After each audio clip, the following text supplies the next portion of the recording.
Hello and welcome to You Should Hear This, a podcast for the Everyday Association professional. I'm Chris Beeman, your host. Today's podcast is brought to you by Visit Bloomington. In the heart of the U.S. Midwest, Bloomington, Indiana is the perfect place to host a small to mid-sized meeting, convention, or conference. Offering unique and flexible venues available for up to groups of up to 400 people, as well as a hub for higher education at Indiana University, a nationally revered culinary scene, and natural wonders like the Hoosier National Forest and Monroe Lake, Bloomington is sure to wow your guests during and after your meeting.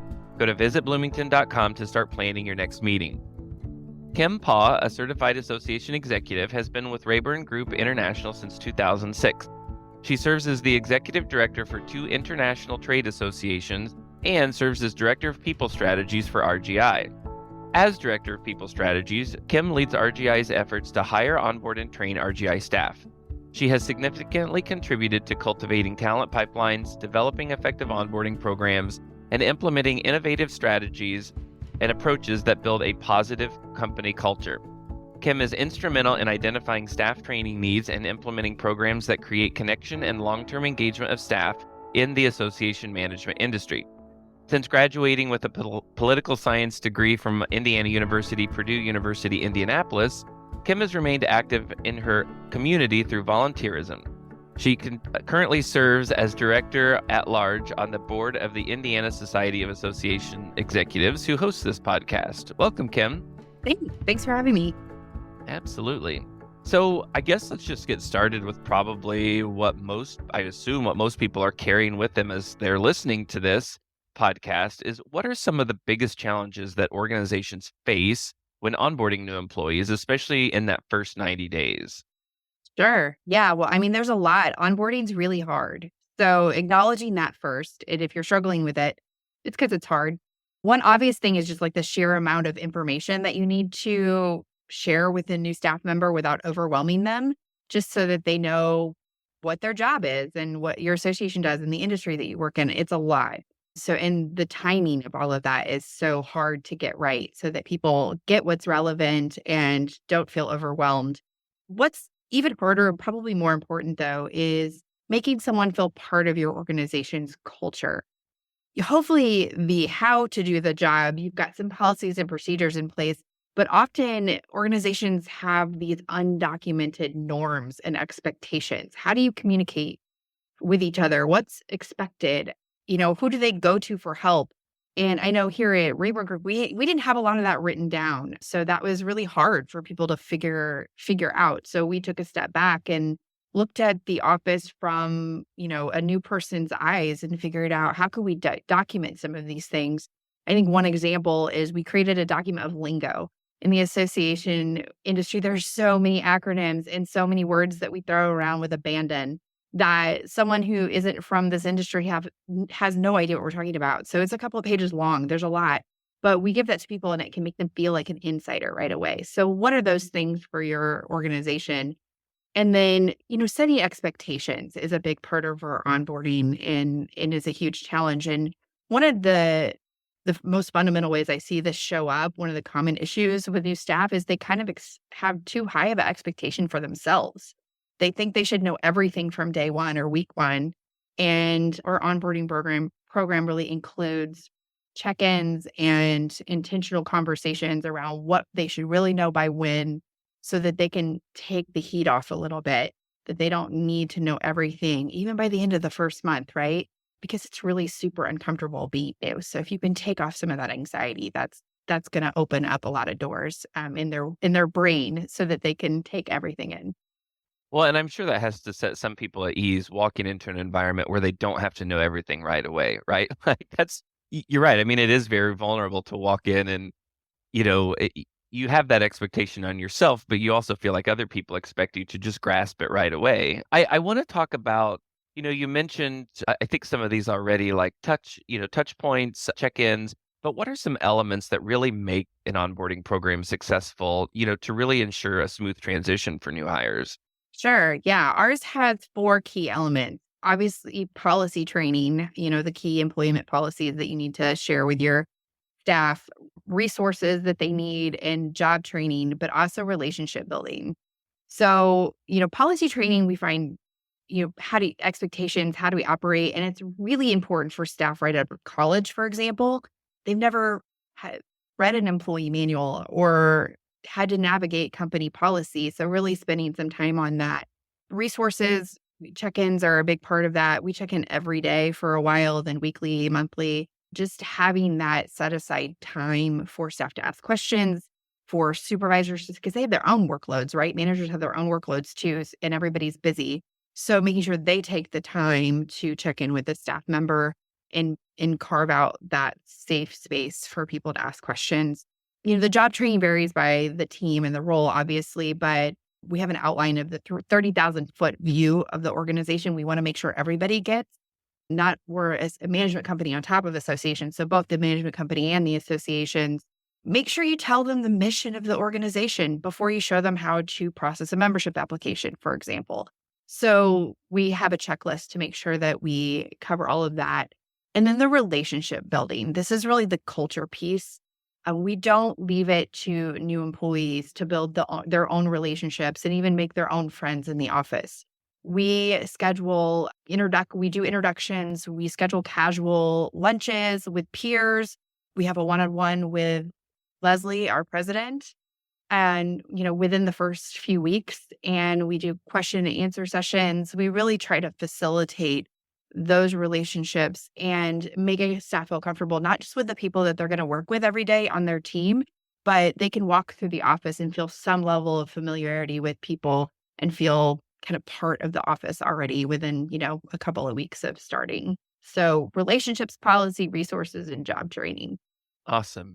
I think I love how you brought up, especially those new hires right out of college. Like it made me, it sort of gave me a little bit of anxiety in starting my first professional role where I was truly like handed that, handbook and all these different papers I had to fill out on whether I wanted to do this deduction or this deduction and, these medical elections. It was like, I just want my paycheck. Like I don't know what. So I think that's really key, especially for that audience. But certainly anytime where you start somewhere, I think it's important to. I changed jobs about 3 years ago, and it was sort of hard, like taking sort of what I understood to be true about my previous environment and not carrying it with me Mhm. to my new one. And I think it sort of aligns with my next question in a way. Like, how do you've talked a lot about like the information sharing and you touched on the creating of the culture and the social, but could we dive a little bit deeper into that? Like how can you go beyond sort of the basics of some of those things in really creating a culture and of continuous learning and growth for people, recognizing that people do carry things with them? Mm, absolutely. That's one of the biggest things I think we've learned with our onboarding, and it's caused us to develop some new policies and some new resources because, you know, one of the things, for example, is we do some time management training and some email management training. And one of the things we do is set the expectation that you don't have to answer your email constantly. We have a 24-hour service policy, and that's 100% okay. But some people come from offices where if they didn't answer their email in 5 minutes, their boss is going to be at their desk asking them why they hadn't answered their email. So we are definitely dealing with everyone's baggage from their previous employers for sure. So that's really, really important. And to not make assumptions, that's our other like guiding principle for onboarding. Don't assume, even if they have 10 years of work experience, that they understand they're going to come in and understand your culture. You have to set your own expectations. We have a list of 25 behaviors, RGI behaviors, and it really just talks about how we show up for each other, how we show up for a team, how we communicate. And that's been really helpful in one with candidates when we're hiring, but once someone starts to get a feel for what our culture is and how we interact with each other. As far as learning and growth, I think setting the expectation early on that we encourage and expect curiosity. Like no onboarding program is going to tell everybody everything they could ever know. You have to ask questions. You have to be curious. You have to dig in and try to figure things out. Um, as well as, utilize all the resources that we're giving you. So we try to remind staff of that as they're starting out and as they continue. Honestly, that's something we all need reminded of. And we have a lot of opportunity for internal training too.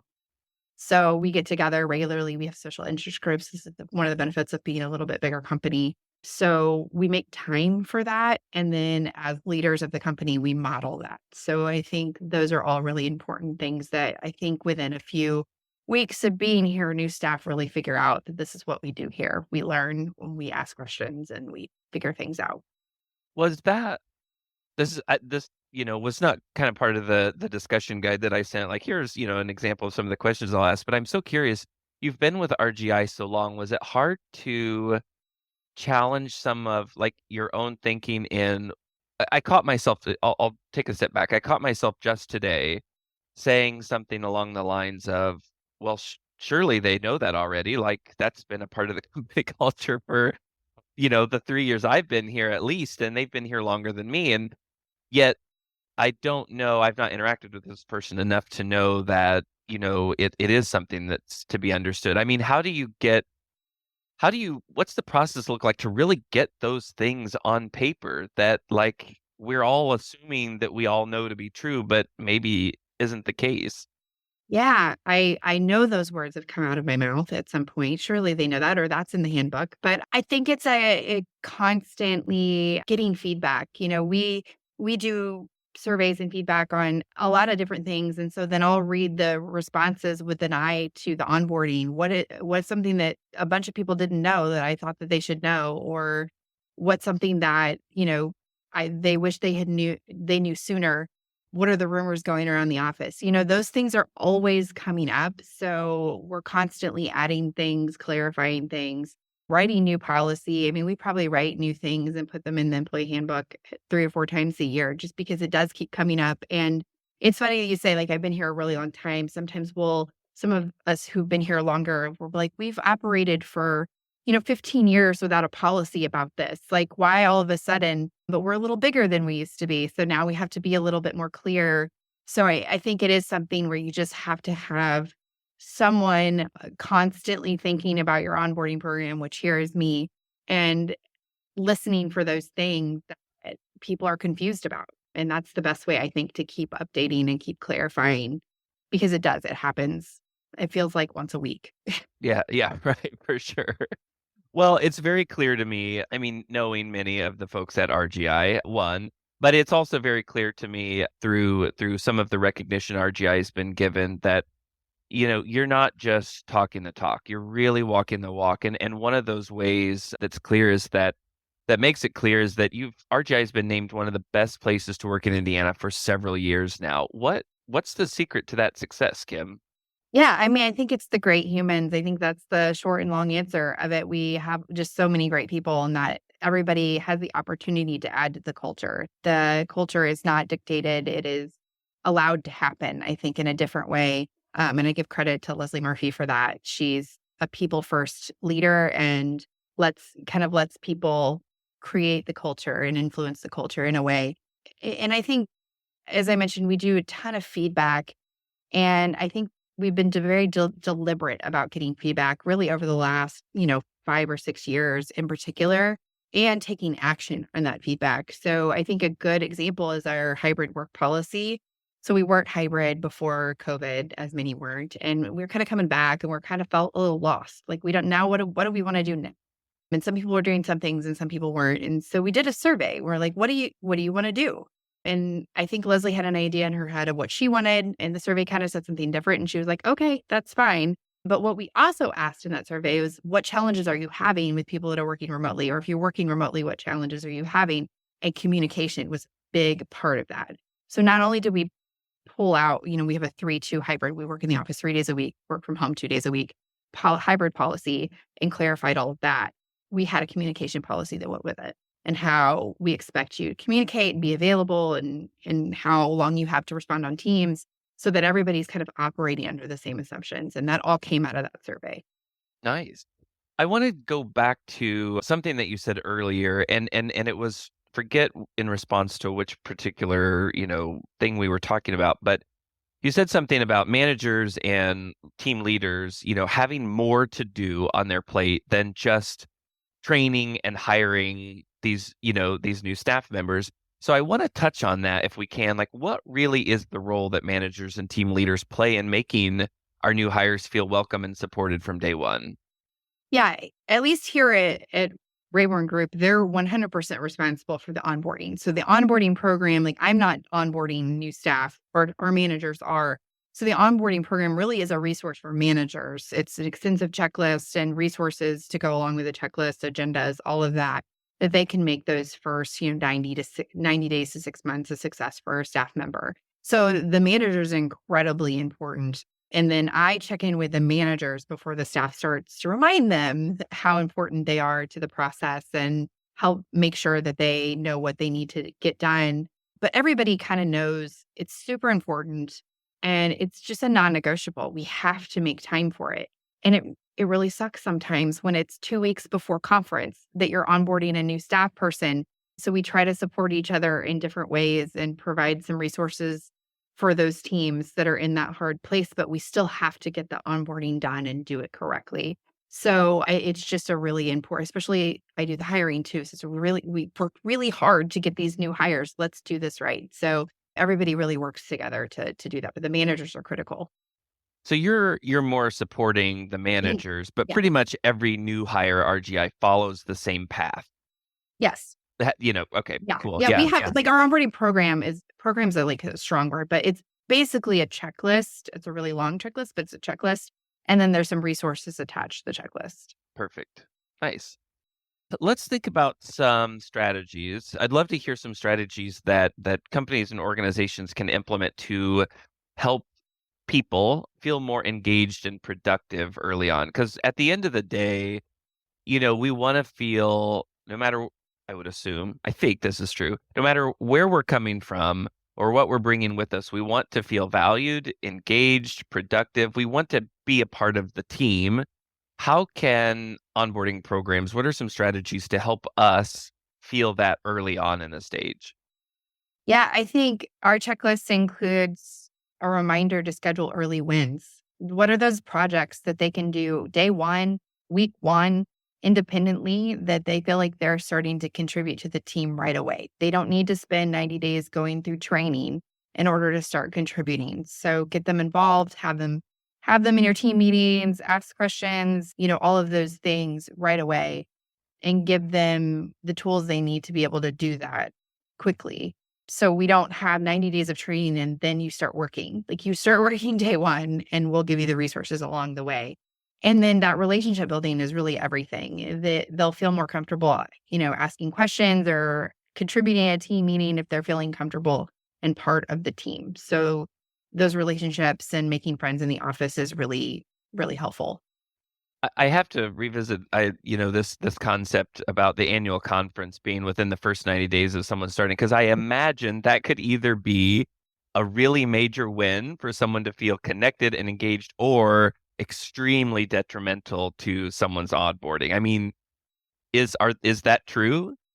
Yeah, I mean, it depends on the position, certainly, and it's a conversation that, like, especially, I mean, we've had staff start and 3 weeks later go to conference. So just stepping back, having conversations, asking them how they're feeling. Are they, anxious about going to the conference? Is it their first conference? Is it the first time they've ever traveled for work? Make sure we talk about all of the logistics of that, and again, don't make those assumptions. So really checking in, make sure, how do they feel? I think that it's usually a positive thing when they come in during, honestly, I think some of the hardest onboarding is when they come in and during a slow season because then they're bored. So it's a great way to get them engaged early on. And it's usually a positive thing, but definitely a lot of checking in to make sure they feel okay. Yeah, for sure. In my transition 3 years ago, our international convention was 2 weeks into my start. However, the caveat to that was my predecessor was still there. So there was a Mhm. transition period, but it ended up being a major win for me to be able to have that person by my side to help establish relationships, build connections, get a sense of the organization, know the rules, the written, unwritten rules. Like that was really key. And I would imagine more often than not, those transition periods are not happening, right? Yeah. Well, and I think we get really intentional when we're hiring too. And it's a conversation that we have. Do you want this person to start 2 weeks before conference so that they can go? Or do you want to just wait until you guys get back? And then just don't set yourself up to fail. Like, Sure. what is the team willing to absorb? I think is an important conversation we have before we set that start date in Yeah, the first place. that makes sense. Yeah. So there's so much conversation that continues to happen, about measurement, ROI. How can organizations effectively measure the success of their onboarding programs? Are there, from your perspective in your research and work, are there any key indicators or metrics that we should be tracking? Yeah, I mean, I suppose your retention rate is something to think about, but there's a lot of things that go into that. So it's kind of hard to pinpoint that to onboarding. And unless you're a really big company too, it doesn't become super statistically significant, I think. So I think we just check in regularly. We do a lot of different, I mentioned we do a lot of surveys. So sometimes even if they're not about onboarding, there's things in there that help inform our onboarding. And then I get a focus group together, usually about once a year, with people who have maybe started in the last 6 to 9 months. So they've got their feet under them, they've learned, but they still remember being new. So because I haven't been new in a long time. So it helps me hear what in a new generation of people and their perceptions and what they're bringing from them from, COVID college. So it helps me learn from the newer staff and improve the onboarding program and add things to it. So for me, my litmus test is more of, am I constantly being bombarded with, well, I didn't know that, I didn't know that. And the less I hear that, the better I think our onboarding's going. But Yeah. you want a metric, retention rate, I think is the one that's probably most connected. Well, and I think that, brings up a question too, how can a well-designed onboarding program contribute to this long-term employee retention and overall organization success? Yeah, I mean, good onboarding is critical to, having creating engaged and productive staff sooner. So lost productivity is a negative of not doing onboarding correctly, and it really contributes to a positive company culture. There's a lot of research out on this. You could read a lot of articles and find a lot of different statistics. I don't like to give the statistics because they're different from every article, so I don't know which one's right. But I think when you take the time to really pour into somebody in the first weeks, months with your company and exceed their expectations for feedback, communications, training, resources, and support, like that's going to come back to you. It's just got such a great ROI, in my opinion. For sure. Yeah, that makes sense.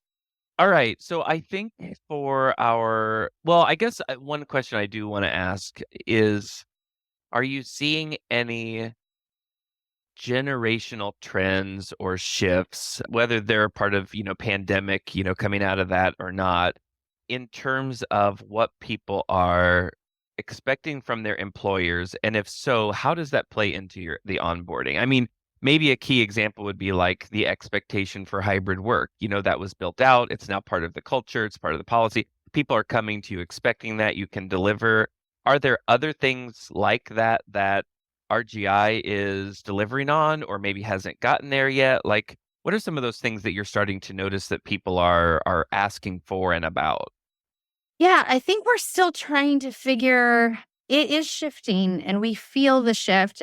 We're still trying to figure it out for sure. A lot of craving feedback and this is a millennial thing too, so this is not a new concept, but I think really craving feedback. I think coming out of, folks that we've gotten right out of school when their school was online because of COVID, that relationship building piece has become even more important because they haven't had a chance to really learn how to build, adult relationships from casual conversations in the halls of college because they didn't go to class the same way that most students do. So that's probably a temporary problem. But so yeah, there have been some things, and certainly I don't love generational stuff, but there are some definitely unique things about Gen Z that we're trying to figure out and respond to. So we'll just keep listening and keep asking questions and until we, iterate again. For sure, for sure. One of the things I read recently was that something like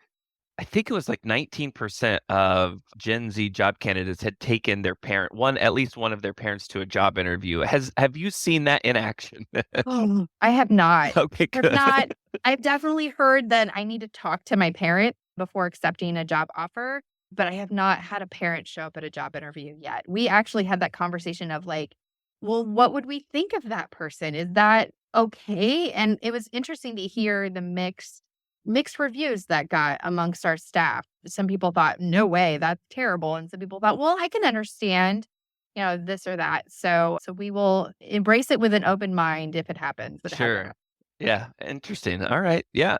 Yeah. I mean, on one hand, like you said, I mean, I can sympathize with sort of that. Like, I want someone there who understands my talents, my strengths, can help me sort of navigate this. And on the other hand, like, just it's weird to me. Like, it's weird to think about, like, especially in my own personal life. Like, I would never.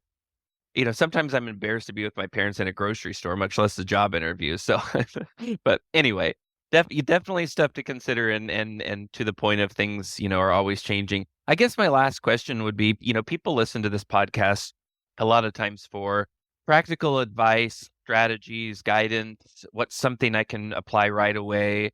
So I guess I'll leave you with this question. What advice would you give to HR professionals who are looking to improve or overhaul their onboarding process?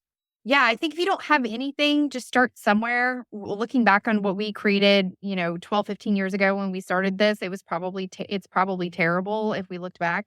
So you just have to start somewhere, get an outline out of Chat GPT. That's no shame in that. Like start with that. If you already have an onboarding program you're looking to overhaul, get a group of people together that have been through it, or someone who's, 6 months in, and start asking questions and get feedback. And that's really going to help inform what people need to know. And then just start listening for those things that people misunderstand or don't know about, and start building resources to help educate people on all of that. Perfect. Is there anything that you brought with you today, planning for this conversation, that we have not yet covered? No, I think Yeah. that's what I know. Yeah. Well, I know you know a lot more than that because you've given presentations and talks on this topic. So I so appreciate you sharing your wisdom, your work, some of your experience with us today. This is a topic that, particularly within the ISAE community, that is on, our PD survey, that people are asking about onboarding, retention, staff engagement, all of these types of experiences. And so I so appreciate being with us this afternoon. Great. Thank you for having me. Of course. And thanks again to Visit Bloomington for sponsoring today's podcast. We hope you enjoyed this episode of You Should Hear This. If you have any questions you'd like answered or future topics you'd like us to explore, please send us an email at info@isae.org. Thank you for your leadership of your associations, and I'll see you over on the next episode of You Should Hear This.